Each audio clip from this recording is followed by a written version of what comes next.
Président, pour ce tour d'horizon de l'actualité d'Ariane Group qui nous permet d'y voir relativement, je dirais, plus clair sur les grands objectifs. Nous allons continuer cette série de présentations avec M. Olivier Pips, je ne sais pas si je prononce bien votre nom, qui est président de Prométhée. Prométhée est un opérateur de constellation, de nanosatellites d'observation de la Terre, et donc notamment un pionnier dans ce domaine en France. La parole est à vous. Monsieur le Président, Monsieur le rapporteur, d'abord je vous remercie d'avoir associé à ces réflexions des startups. Donc Olivier Pieps, Prométhée donc, se positionne comme le premier opérateur New Space français de constellations de nanosatellites d'observation de la Terre, donc capable de délivrer des informations temps réel sur toute la surface de la planète. Alors je voudrais commencer par un petit film de 2 minutes, s'il vous plaît.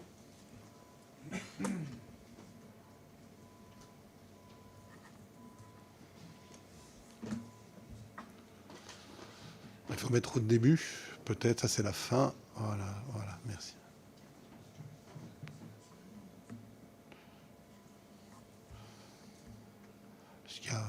Est-ce qu'il y aurait du son ou pas, un tout petit peu de son, si c'est... Voilà, sinon, bon...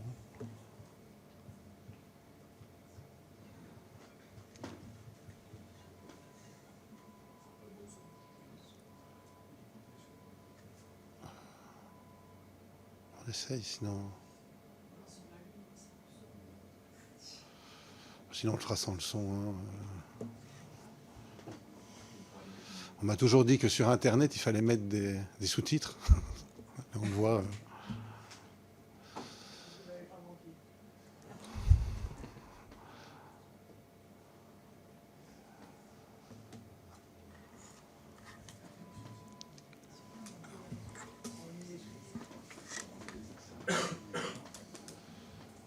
Les risques.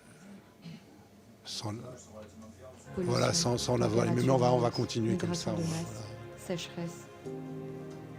Pour anticiper, gérer nos ressources et assurer la sécurité de tous, nous devons observer, surveiller et protéger notre environnement. Seule une vision globale, en s'appuyant sur les données d'observation de la Terre, peut apporter des réponses locales qui répondent aux besoins de tous. Prométhée met à disposition des services d'intelligence environnementale et stratégique, des services souverains d'observation de la Terre, alliant mutualisation, développement in situ et coopération internationale.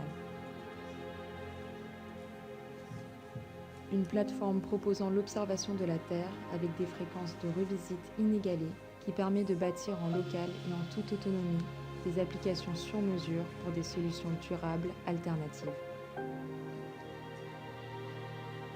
L'observation des phénomènes climatiques, la gestion de l'eau, la protection des infrastructures, la lutte contre les pandémies, le management des activités humaines et environnementales, identifier des solutions concrètes, réalistes, durables et économiquement viables. Pour le futur, pour notre futur. Bon, vous avez vu que le son est revenu pour le futur, pour notre futur. Bon, non, l'objectif, donc là vous avez vu des belles images avec normalement de la belle musique, mais en fait derrière tout ça, il y a une question, c'est l'habitabilité de notre planète. On parle de dérèglement climatique, de toute la question de la pérennité des ressources naturelles, et puis évidemment tous les aspects sécurité, donc liés aux conflits induits par ces crises. Et puis bon, la nouvelle donne mondiale, où il y a l'affaiblissement aussi de tout ce qui est multilatéralisme, et où de nouveau la loi du plus fort et du plus riche reprend le dessus, avec des conséquences et des préoccupations fortes sur tout ce qui est infrastructure critique. Vous avez peut-être vu les images de Nord Stream 1 en train de fuir au milieu de l'océan. C'est les oléoducs, c'est les câbles Internet. Vous avez vu Paris avec les problèmes d'essence que ça donne en quelques jours. Et vraiment, si une de ces sources d'approvisionnement est coupée, c'est toute l'économie nationale qui s'arrête et même la sécurité des citoyens qui est menacée. Alors il y a un engagement extrêmement fort de la France pour le développement durable. Et aussi pour la sécurité. C'est pas un hasard si la France aujourd'hui, après le Brexit, est le seul pays qui a un siège permanent au Conseil de sécurité de l'ONU.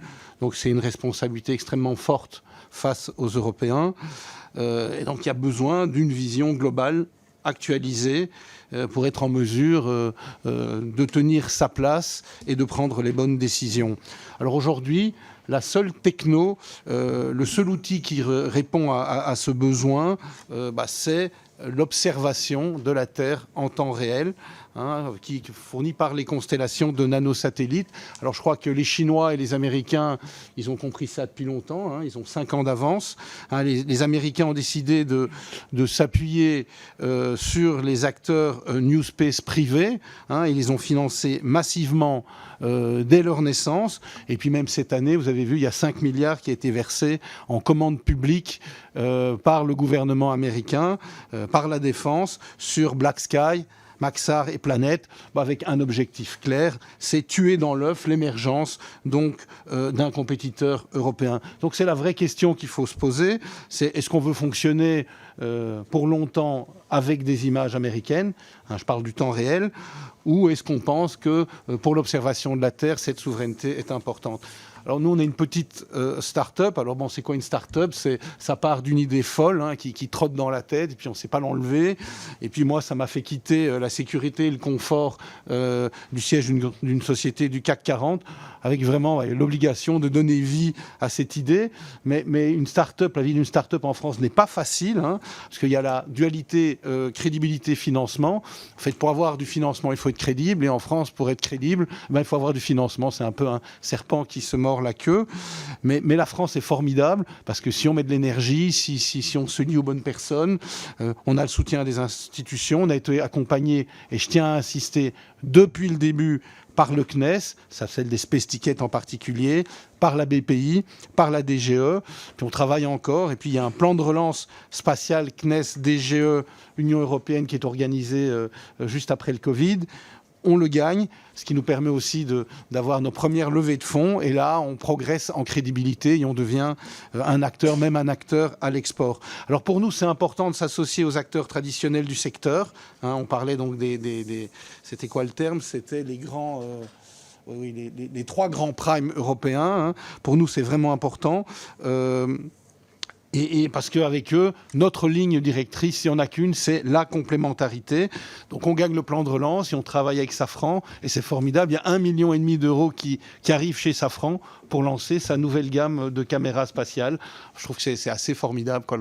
La connexion start-up, grande entreprise. On signe des accords à l'AIC avec Naval Group. C'est pour amener des données spatiales dans le cœur du système d'information naval de défense.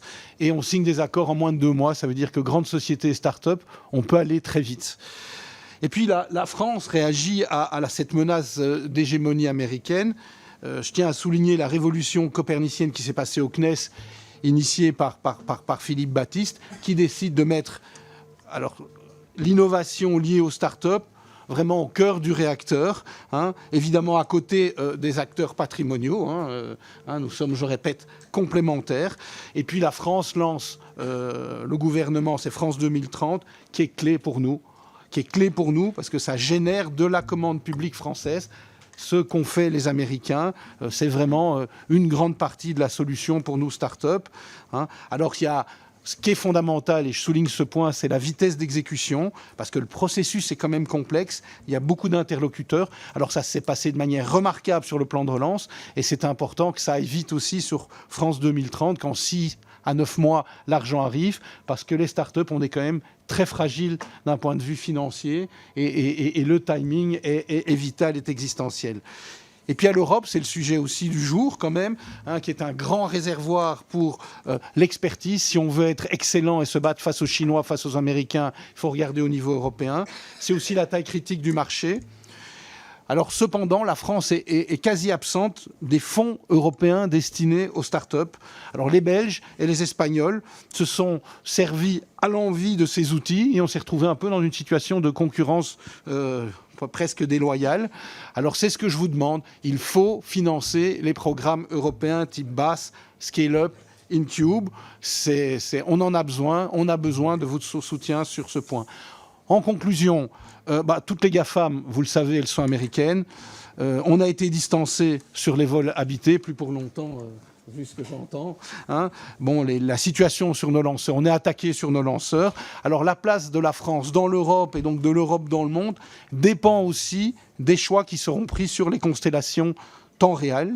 Alors la France a investi avec succès dans les constellations d'Internet avec le formidable projet Kinéis, avec Unseenlab dans les constellations de radiofréquence. Donc ce que nous demandons, c'est faisons la même chose avec l'observation de la Terre temps réel, synonyme de souveraineté, d'emploi à haute valeur ajoutée sur tout le territoire. Nous, on est petits, mais on est déjà présent en Île-de-France, en région sud, en Occitanie et bientôt en Bretagne.